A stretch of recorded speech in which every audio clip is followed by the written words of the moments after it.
Safety is a very important thing to keep in mind when you're in a car. Seatbelts do a couple things. They keep you safe and they keep you fastened in. If you don't wear your seatbelt when you're in the car, this could happen to you.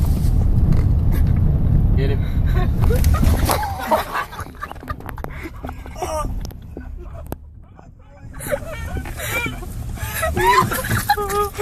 Are you okay?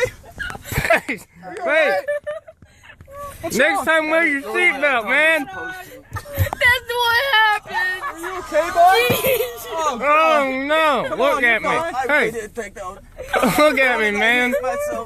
Look at me. You're fine. You're fine. Cough it up. Cough it up. Cough it out. Are we good? Are you still recording? No, I'm still recording. That is why you always wear your seatbelts in the car. Because if not, this could be That could happen. That was This just, could that happen was, to oh you. my. You don't want to end up like Mr. Pace Young here. Nope. And Mr. he Pace is Young did not wear his seatbelt, and he is now reaping the consequences for not Yeah, wearing I mean, his just seatbelt. look at his. He is in a serious amount of pain. We might want to go to the hospital. No Turn lie. that off. Are you okay? I'm done.